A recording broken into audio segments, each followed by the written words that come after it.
Hey guys, and welcome back. Today we're going to take a look at a fluke situation. There was a relatively new Corvette Grand Sport driving, hit an object, and it caused a very small amount of damage on the undercarriage of the car. Damage that likely didn't affect the way the car drove, and it definitely didn't affect the way the car looked since it was underneath the car. And basically, the insurance company and the dealership couldn't come to an agreement. They totaled this car out. Now, we're going to dive deeper into that specific car's story in a moment, but I want to parallel it to a question I'm asked frequently, and that is, why is it that you see a car, maybe it's at auction, maybe it's in somebody's driveway, and the car says minor wear or no wear, but it holds a salvage title or it holds a rebuild title, and say that somebody's selling it out of their driveway or at a dealership and it's got a rebuild title, and they say, oh, this car, there was only water up to the bottom, no water got in, or maybe they tell you that it just had a little ding in the fender and that's why it was totaled out. We're going to discuss every single possible scenario we can, but first let's hop on the computer and take a look at this Corvette. Before I show you the car at auction, I want to give credit to Jalobnik and Jason Torchinsky, the author of this article. If you're interested in reading the article in its entirety, I will leave a link to it in the description box below. And I want to paraphrase what happened and then kind of quote a few things from this article. So first off, the driver, the owner of this Corvette, said that they were driving on the interstate when they saw whatever this road debris was. They couldn't avoid it and they ran over it. So they were traveling highway speeds, of course. And then they explained all the damage that occurred. So here it is.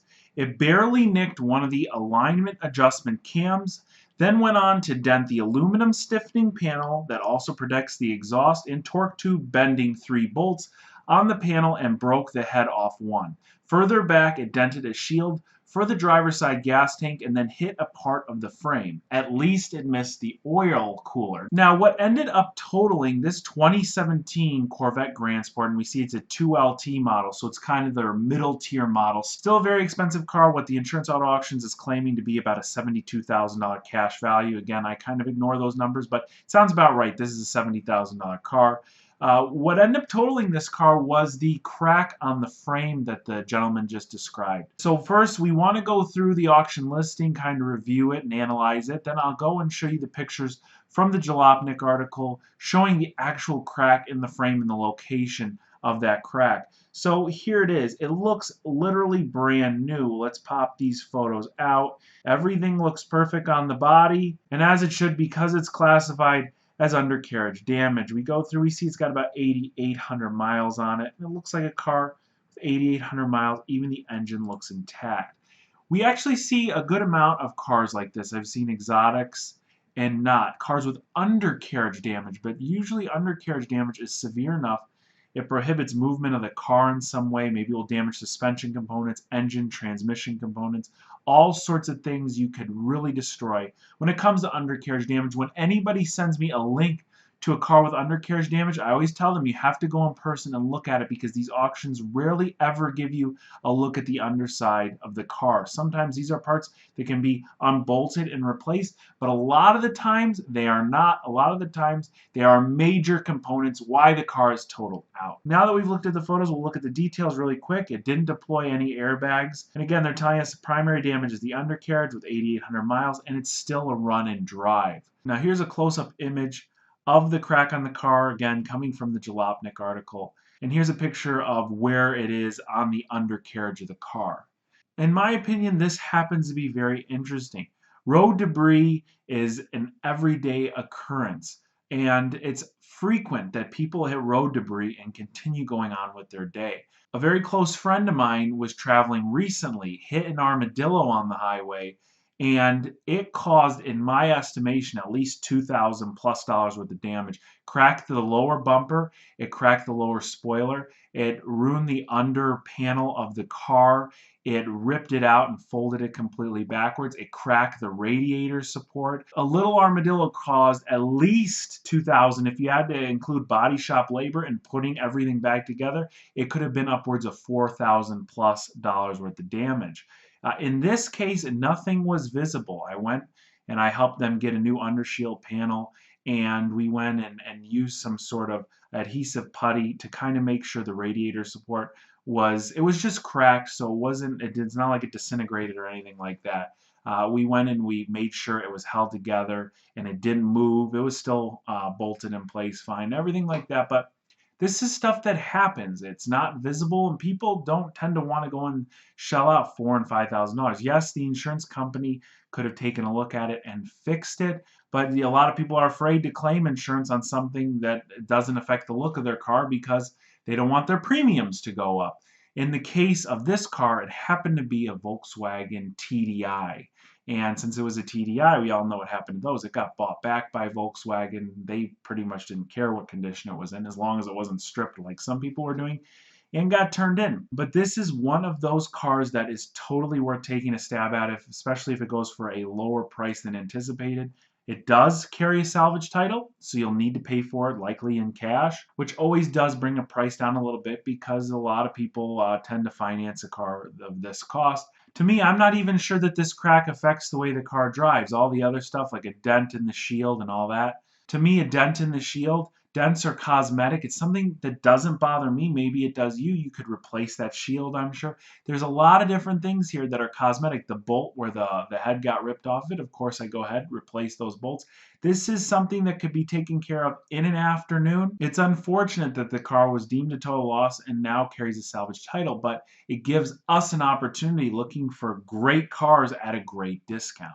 Guys, if you enjoyed seeing that Corvette, definitely hit the like button. I mean, it's a pretty crazy story, something that could be easily touched up in what I think is minutes, and then you've got basically a new car. But it does hold a salvage title, which brings the salvage title stigma. Now, when it comes to cars that say normal wear at the auction, there's a whole lot of things that could be. The car could have previously been totaled, and maybe it got traded into a dealership. Like when I brought my salvage Fiesta ST to CarMax, the dealership didn't want to put it on their lot, so they sent it to an auction. And Copart and IAA, those are the known auctions for sending cars with problem titles. That's only one scenario.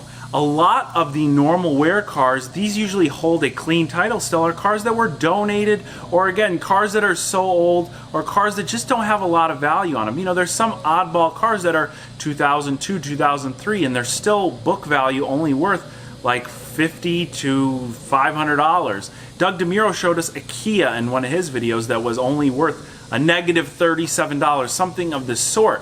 But I think what most people are interested in are cars like this Corvette, cars that are relatively new, near exotics or luxury cars, a BMW M4 that looks nearly perfect and it says normal wear, but it holds a salvage title.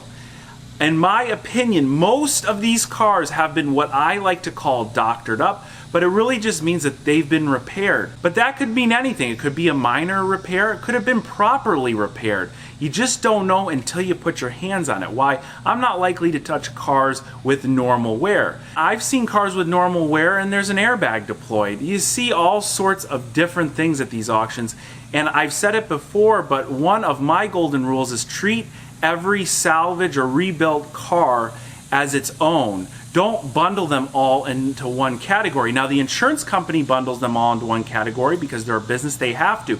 If you try to go out and get a loan for a salvage title, you could have a car that was rebuilt with quality parts and rebuilt to like new. Somebody might have spent more money than just going and buying a new one. But again, a finance company or an insurance company bundles them all under one umbrella because it would cost them more to go and inspect and look at every single car to just sell you a policy on or to give you a loan on. It's the same situation with companies that offer aftermarket warranties to cars. They typically just don't allow salvage vehicles in because, again, the car could have sustained a massive amount of damage and not repaired properly, and they don't want to be paying for someone else's trouble. Think about it. You could go out and buy a salvage car, do a half-assed repair job, then take it into the shop when it required a ton of things that were still wrong with it, check engine lights, electrical issues, and hey, the warranty company would have to honor it.